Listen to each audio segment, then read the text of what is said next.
За галзуу анимашн сувгтан тавтай мөлцгөө. Анимашн оруулаагүй удаасан дуучлаарэ. Мөрөн жоохон завгүй л байла. Хажуугаар нь басан тог мог тасраад нэрэ.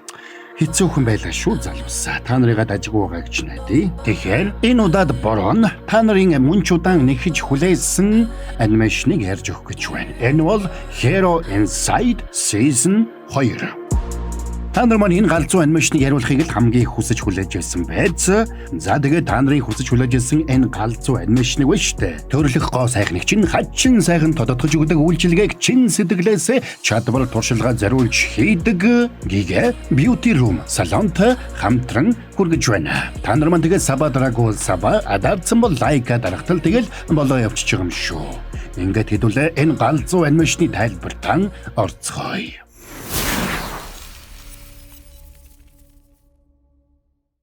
За шийдвэрлэх тулаанд ялалт байгуулж хотыг аварсныхаа дараа Майк чинээндээ тултал ядаржээ. Тэм учраас тэр нэгэн зэрэг олон Супербаатар дуудах чадвараа алдсан байна. Гэвч тэрний дотны анд уйланхай хүн тэрэнд дандаа хань болдог байлаа. Нэг удаа хөдөлгөөрөн шатсан онгоц хотынхан дээрээс сунжирж байгааг мэдсэн Майк Люси хоёр Супербаатруудаа дагуулад онгоцыг сүрлээс авархаар хөдлөнө. Ямар ч супер хүчгүй Майк дэмэл уйланхай хүнээс зүүгдэж явсан бол уйланхай хүн онгоцны цонхноос зүүгдэж угаад нулимсаараа шатаж байгаа хөдөлгүүрийн галыг унтраалаа.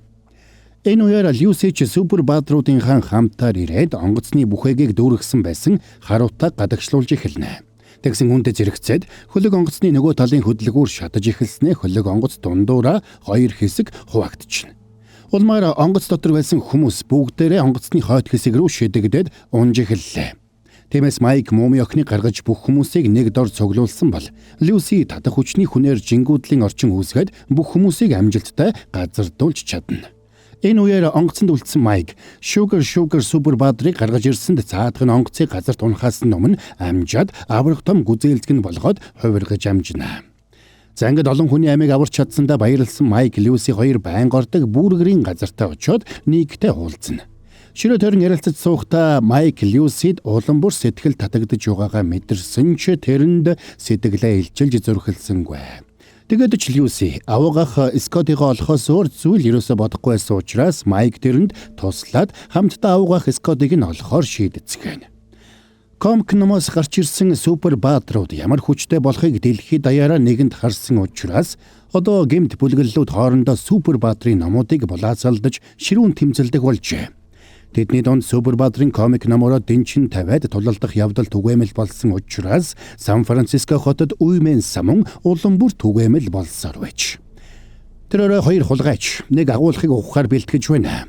Гэвч хамлион хүү гихч Супербаатар тэдэн дээр ирээд тэр хоёрыг ядах юмгүй буулгаж авлаа. Дараа нь босс нь тэрний комик ном руу нэргүүлээд дуудана. Хамлион хүүг тэр хотын гэмт хэргийн нэг томоохон бүлэглэлийн босс Тони гихч эзэмшдэг байж. Маргааш нэг сургуулийнхаа цайны газарт сууж байсан Майк Люси хоёр дээр гүйж ирээд шуурхай мэдээ харууллаа. Хотод Супербаатруудтай холбоотой гэмт хэрэг ихссэн учраас жирийн иргэд тэдэнд таагүй хандах болсон байж. Тиймээс засгийн газраас цагдаагийн хүч хөдөлгөх асуудлыг хилэлцэх болж. Тиймээс шууд нэвтрүүлэгт нэгэн Супербаатар эзэмшигч нэр нүрээ нууцлсан иргэн оролцож Супербаатруудыг өмгөөлөн ярина. Супербаатруудад өөрсдөд нь буруу байхгүй. Тэдний үйлдэл бол цэвэр тэднийг эзэмшиж байгаа хүмүүсийн зам байдлаас л шалтгаалж байгаа гэдгийг бид ойлгох хэрэгтэй. Бид гэмт хэрэгтнүүдийн гарт Супербаатар бүхий комик номууд орж нийгэмд эмх замбраагүй байдал үүсгэхийг зөвшөөрөхгүй. Нарийнда бол Супербаатар бүхий комик номууд хамгийн аюултай зэвсэг болоод байна. Тэм учраас цаашид Супербаатар бүхий комик ном бидээ авч явсан буюу гэртээ хадгалсан хүмүүсийг өчиггүй баривчлана. Замайкын сургуульд Бобби гихч шинжлэх ухааны багш шинээр ирж ажиллах болжээ. Бобби багш тэр өдөр сурагчдад хүний тарих болоод төсөөллийн хоорондын уялдаа холбооны талаар нүдэнд харагдтал зааж өгдөг. Оройн мань гурав комик номын Супербаатраар дамжуулаад гэмт хэрэг үлдэж байгаа хүмүүсийг барих зорилгоор хотын гудамжаар халахж явна.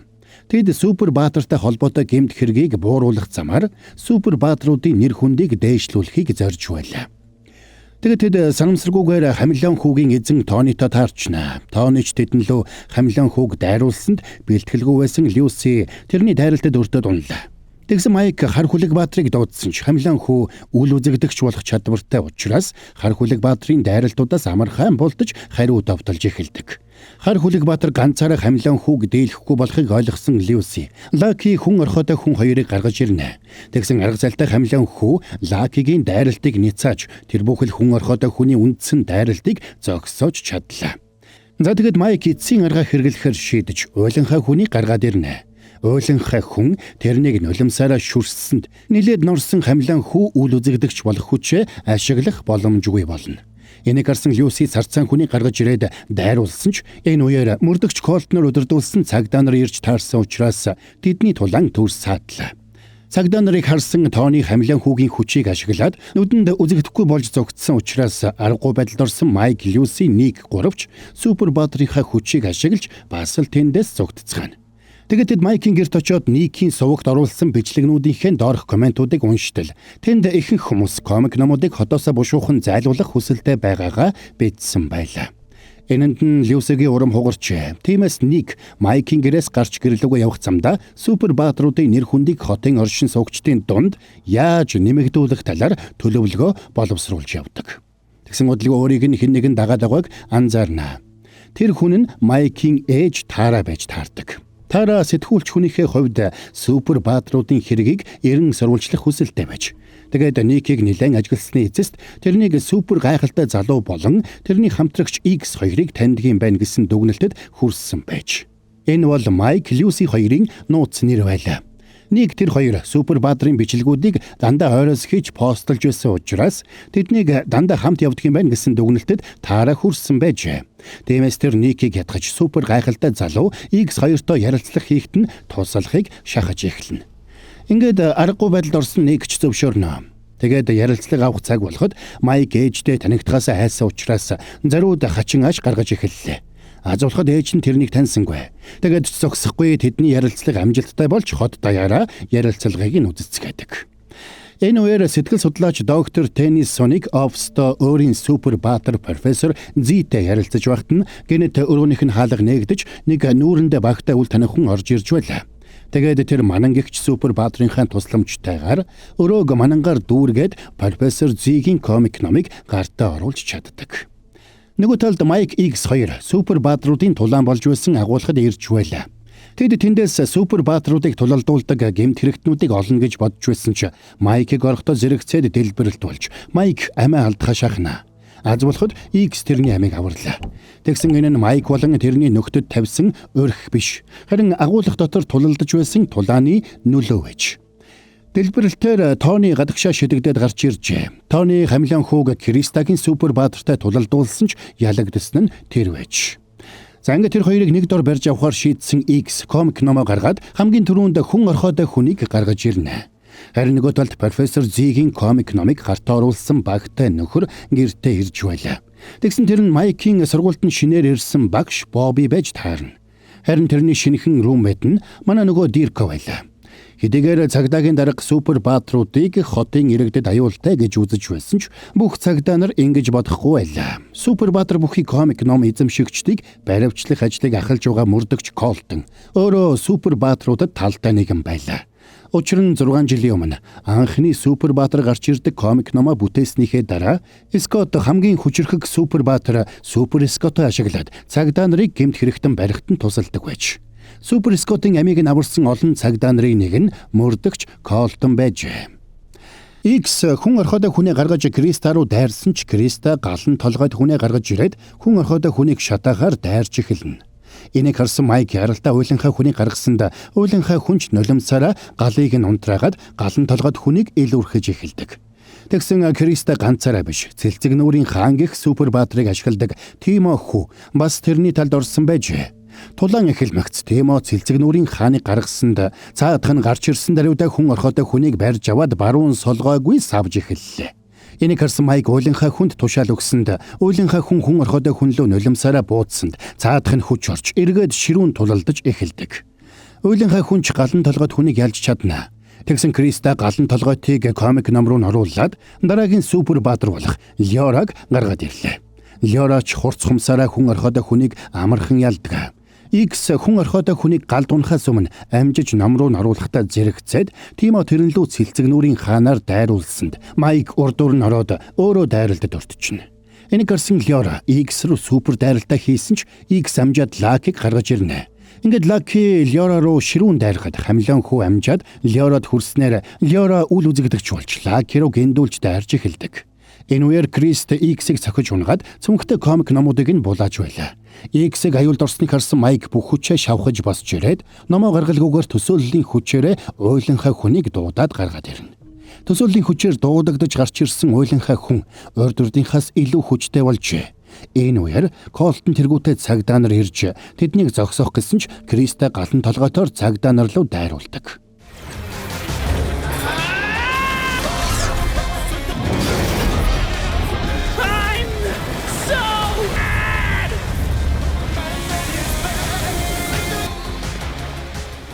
Зангад ялах найдваргүй болсноо ойлгосон Криста Тимо хоёр тэндээс цугтаасан бол Майк X-1 гуравч тэндээс бас цугтаалаа.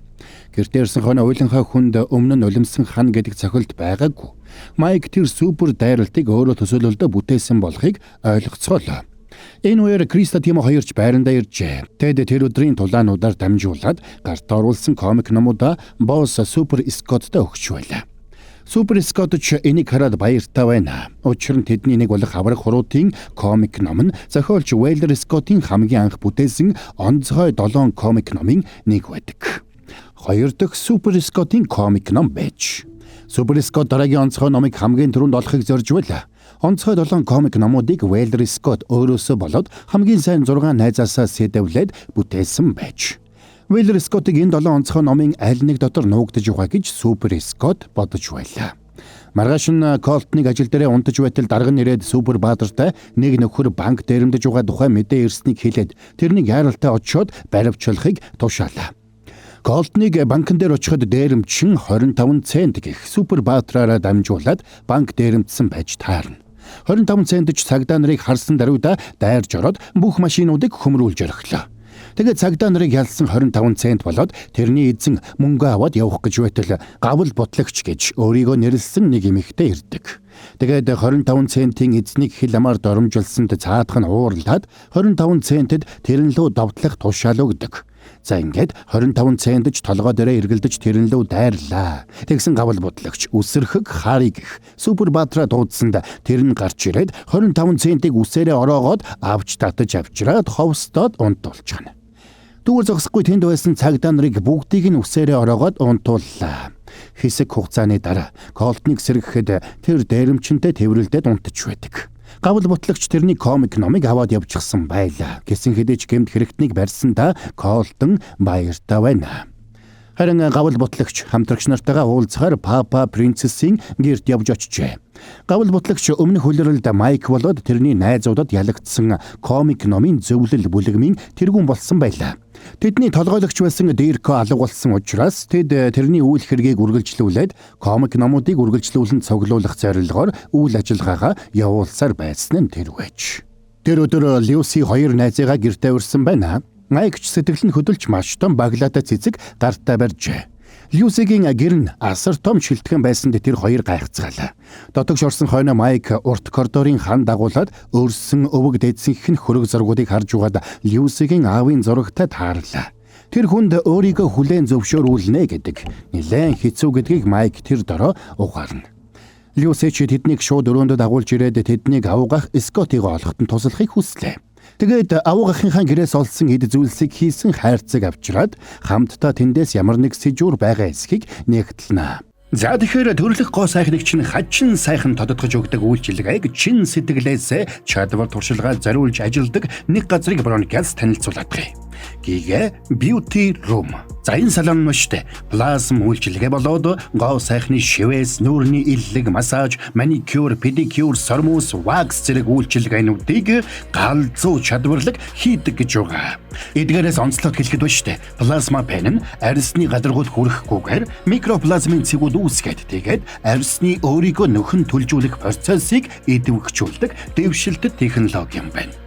За тэгээд ер нь үрчлээндээ баяртай гээл хэлчихгүй юу дөө. Гигэ Beauty Room салон. Тэд өөрсөддөө туслуулахаар татах хүчний хүн болон уйланхай хүнийг дуудсан байна. За тэгэд хайрцагдаг хэд зүйлсийг судалж байхдаа Майк Дизи Донат гэдэг нэгэн дэлгүүрийн хөнгөлөлтийн купонуудыг олдог. Тэгээд Скоттын зохиосон комик номууд дээр дандаа тэр дэлгүүрийн нэр дурддагдсан байдгийг саналаа. Нэг ч интернетээс хайж үзээд тийм дэлгүүр үнэхээр байдаг болохыг олж мэднэ. Гэхдээ хотын төвд байсан тэр нарийн бовны дэлгүүр хэдэн жилийн өмнө хаагдсан байж таардаг. Тэрээр Бобби профессор Зигийн хүчийг ашиглаад Диркогийн оюун санааг илүү хүчрхэг болгох туршилт хийж байлаа. Бобби Дирког өөртөө тусалж чадах төгс хамтрагч болно гэж бодож байж. Маргааш өглөө нь Тара гэртээ ирэхэд Майк найз нартайгаа хамт байж байлаа. Тэдний дунд Люси байгааг харсан Тара гайхаж Майк тэр хоёрыг үерхдэг эсхийг асуулаа. Майк Люси хоёр ч эвгүй байдалд орно. Энийг анзаарсан нэг ярианд нь оролцож өмнө нь Тарад өгсөн супер баатруудын ярилцлага юу болсныг асуудаг. Тэгсэн Тарагийн тэр ярилцлагыг айлч хэвлэлийн газар нийтлэхийг хүсээгүй байна. Учир нь цагдаагийн даргын үгэнд хэд тавцсан тэд супер баатруудыг сайн хүмүүс гэж харахыг ерөөсөө хүсэхгүй байлаа. Энийг сонсон нэг тэр ярилцлагыг өөрийнхөө YouTube сувгаар цацхаар шийднэ. Тэгвэл олон хүн бичлэгийг нь үзнэ гэдэгт тэр итгэлтэй байлаа.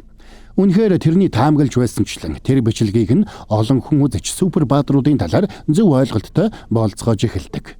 Түүгээр зогсохгүй супер баатруудыг дэмжих, шудраг ёсыг дэмжигчд гэх бүлгэмийг байгуулжээ.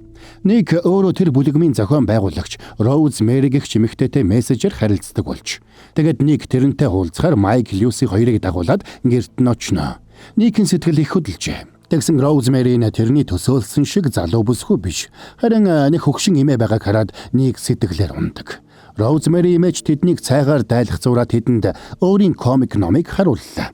Тэр комик ном нь Ноён шудраг ёс гэх супер баатрын тухай ном байдаг. Ноён шудраг ёс өнгөрсөн хугацаанд нэг ч тулаанд оролцолгүй зөвхөн Роуз Мэри эмээгийн жижигхэн тариалангийн талбайг арчилахад тусалж иржээ. За тэднийг ингээд элдвийг ярилцаж суутал комик номын зөвлөл бүлэглэлийн гишүүн Папа Принцесс тэдний хашаанд ороод ирлээ. Тэгээд тэр өөрийн супер баатар KO гэгч эмэгтэй боксчныг дуудан гаргаж ирнэ. Тэр нь 3 минутын хугацаанд супер хүчээр тулалдах чадвартай шилдэг боксчин байлаа. Майк X2 уйланхай хүн шувун хүн хоёрыг дуудаж гаргаж ирнэ. Тэгээд уйланхай хүн KO руу дайрсан ч нөгөөх нь чадварлаг бултаж зөрж дайрахдаа шувун хүнийг нам цохоод унгачхна. Тэгээд уйланхай хүн лөө дайрч бас л цохиж унгасанд нэлээд арчилсан тариалангийн талбай нь аюулд орох гэж байгааг ойлгосон ноён шудраг ёс тэр хоёрыг тарьсан ургамал дээр нь унахаас хамгаалаад арайхийн барьж авч амжлаа. Боксчин эмэгтэй цаг дуусах гэж байгааг ойлгосон Папа Принцесс тэрнийг улам ширүүн дайрахыг тушаасанд нөгөөх нь ч уйланхай хүн шувун хүн хоёрыг хайр наргүй балбаж эхэлдэг. За тэгээд тулалдах явцдаа тэд тариалангийн талбайг юучгүй сүрүүлсэнд ууралсан ноён шудраг ёс боксчин эмэгтэй л улаар нь дайрлаа. Тэгсэн KO тэрнээс хамаагүй хурдтай хамаагүй чадварлаг тулаанч байлаа. Гэхдээ ноён шудраг ёстой нэг чухал чанар байсан нь тэр яаж ч зодуулж байсан бууж өгдөггүй байж. Тиймээс тэгсгээд зодуулж байтал нөгөөхийнх нь цаг дууслаа. Тэгээд тэрний комик ном руугаа эргэж орж амжихаас өмнө X зарцаан хүнийг гаргаж ирээд тэр нь л хүчтэй дайралт хийлгэсэнд дайралтад өртсөн KO-ч ном руугаа ороод Папа Принцесс ч бас газарт унлаа. Тэрний аз болоход гавл бутлагч тэнд дамжиж ирээд Папа Принцессийг аваад зүгтаана. Хамгаалах ёстой байсан тариалангийн талбайгаас өрүүлсэндээ ноён шудраг ёс туйлын гомдолтой байлаа.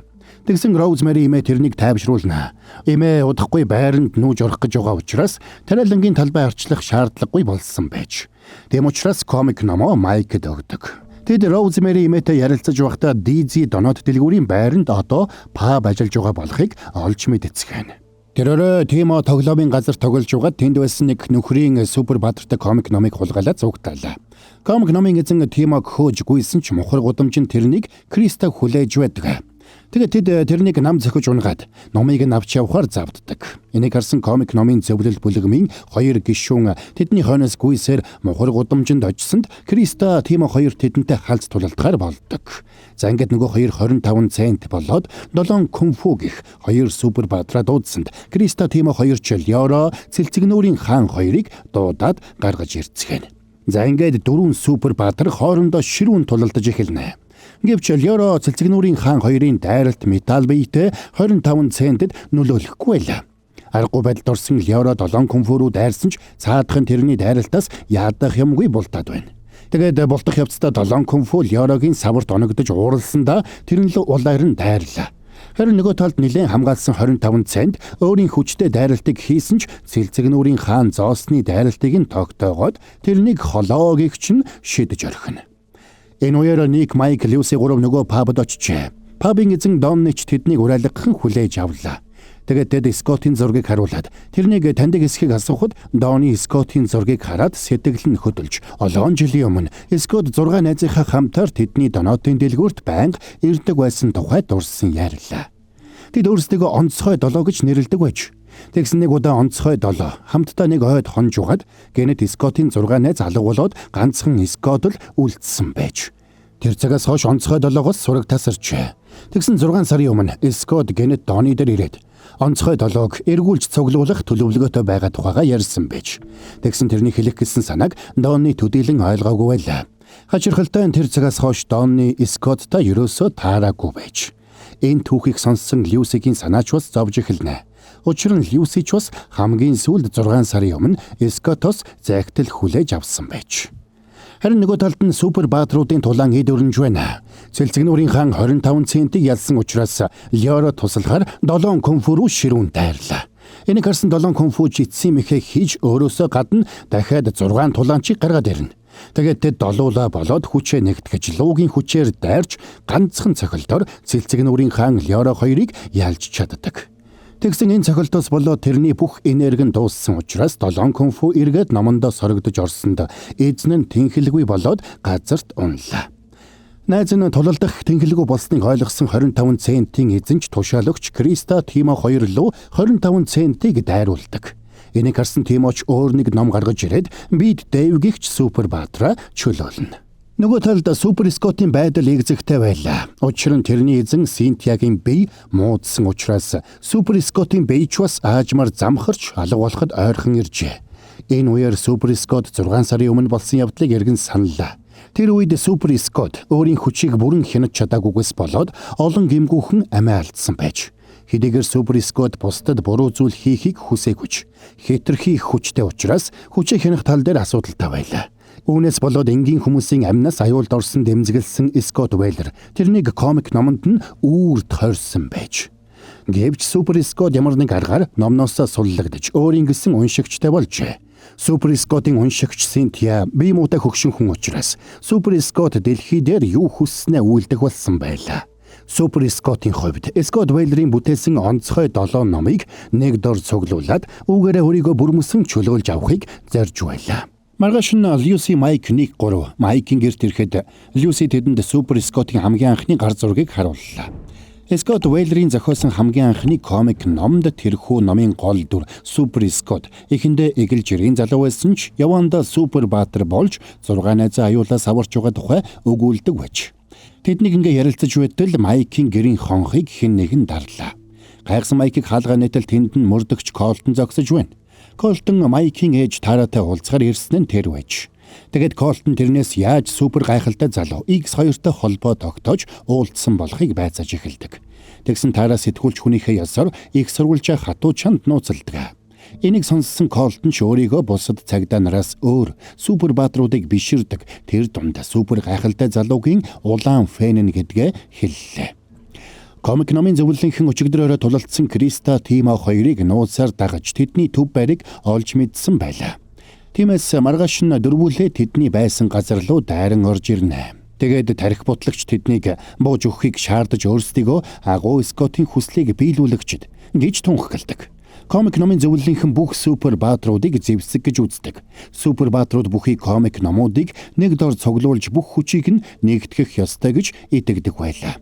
Тэгсэн тэдний энэ ирээ цэргүү байдалд ууралсан супер Скотт тэдэн лөө ширүүн дайрсанд комик номын зөвлөлийн дөрвж тэндээс шидэгдээд гарна. Тэгэд тэд супер баатруудаа дуудсанд 25 цент, үсэрхэг хари, 7 кунфу, KO4 гарч ирлээ.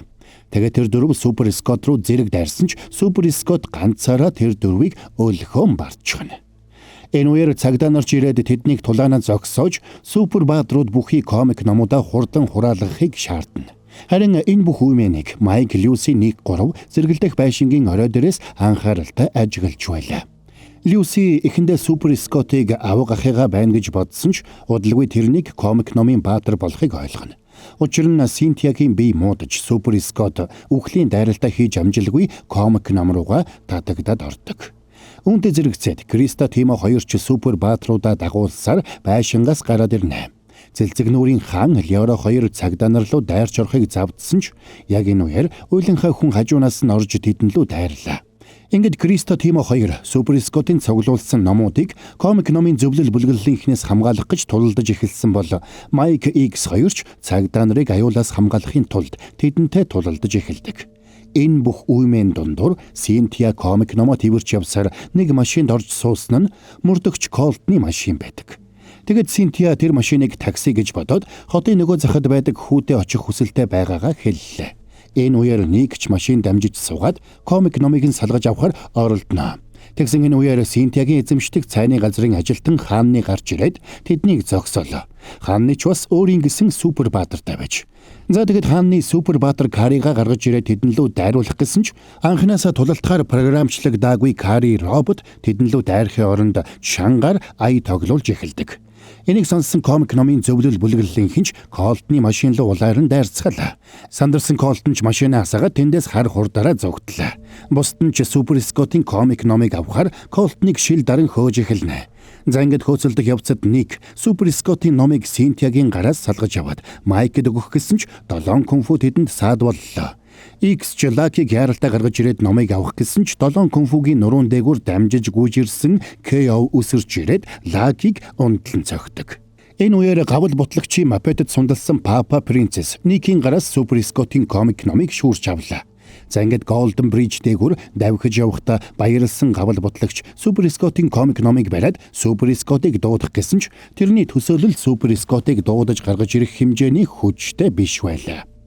Энэ үеэр тэднийг гүйцэж ирсэн Криста мотоциклороо тэдний дээгүүр харайхад Тимоч комик номыг самбаачлан шүүрч амжнаа. Тэгсэн X татах хүчний хүнийг гаргаж ирээд гүүрэн дээр татах хүчгүй орчныг бий болгосонд Майк ч селфиг гаргаж ирээд тэрний тусламжтайгаар Супер Скотын комик номыг гартаа оруулдаг. Тэгсэн энэ мөчөд тэднийг гүйцэж ирсэн хааны Карид тушаал өгч жижиг буужингаар татах хүчгүй жингүүдлийн бөмбөлөг рүү буудсанд бөмбөлөг хагарч бүгдээрээ газарт унцгаана. Энэ завшааныг ашиглаад хааны Синтияд нэг юм уулгасанд Синтияч сэргээд Супер Скотыг эргүүлж авчирна. Ухаан санаа нь эрүүл биш болсон Синтия Супер Скотыг өөрийнхөө хүү гэж бодож байлаа. Супер Скот гарч ирсэн даруйда комик номын зөвлөл бүлэглэлийн супер баатруудыг тэр дор нь буулгаж авлаа. Энийг харсан уйлынхаа хүн тэрэн лүү нулимсан буугаараа буудсан ч тэр нь юу ч болсонгүй. Супер Скотыг ойртож ирэхийг харсан X ч тэрэн лүү очоод бага тайлж өөрийгөө харуулад тэрнээс авгах Скот нь хаана байгааг асуудаг. Тэгсэн Супер Скот Вейлер онцгой 7 номон дотор нуугдсан байгаа. Тиймээс тэрнийг бодит ертөнцид авчрахын тулд бүх комик номуудыг нэг дор цуглуулах ёстой.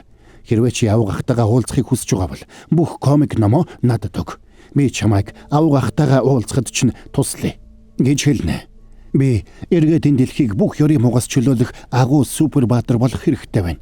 Тиймээс Скот Вейлер надад ч бас хэрэгтэй. Гэсэн ч тэрний энэ үгэнд Льюис итгэсэнгүй. Ингээд Майк тэр хоёр хүчээ нэгтгэхэд Супер Скоттой тулалдахар болно. Тэгсэн Сильфийн хүчит хуй салхи хүртэл Супер Скотыг дийлсэнгүй.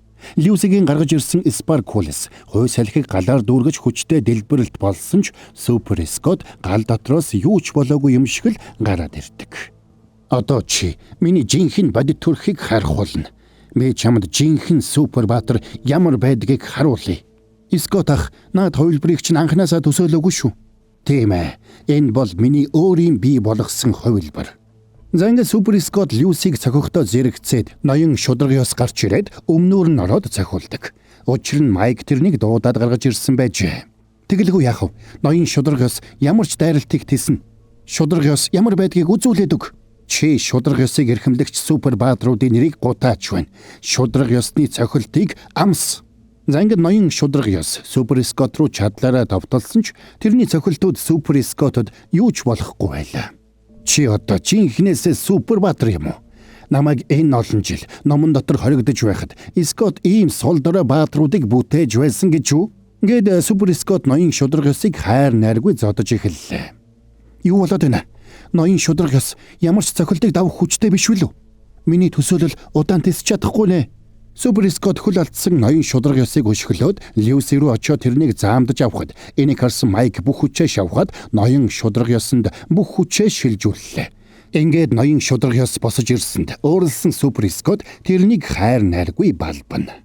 96, 97, 98, 99, 100 мянган удаагийн цохилтын дараа бүх хариуг нь шударгаар өгөх болно. 100% шудраг ёс.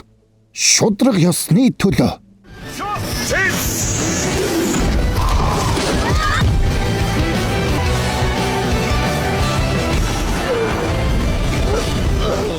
Чи номонд шинэ хуудас нэмлээ гэж юу? Энэ хүчийг зөвхөн онцгой чадвартай хүн л идэвхжүүлж чадна. За ингээд Супер Скот комик ном руугаа эргэж орсонд тэрний багийнхан ч ямар ч тэнхэлгүй болоод газар дунсан байлаа. За тэгээд нэг Льюси хоёрч бүх хүчээ шавхсан Майкийг татаж босгосноор энэ хүү галзуу анимашны 2 дугаар өдрөл дуусаж байгаа юм. За энд хүрээд энэ галзуу анимашны тайлбар маань дуусч байна. Үнэхээр галзуу сонирхолтой та нарыг огтхонч уйдахааргүй анимашн байсан гэж найдаж байна. Мөрөд нь бол яг тийм л байлаа.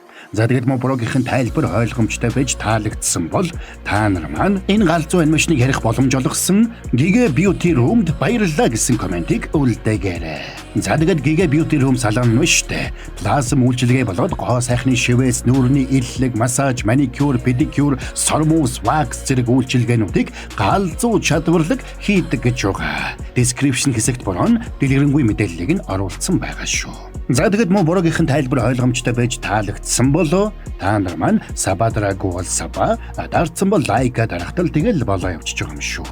Хэдүүлээ дараагийн бас нэгэн галзуу анимашны тайлбараар удахгүй эргээд уулзацгаая. Тоглол баг тасраас.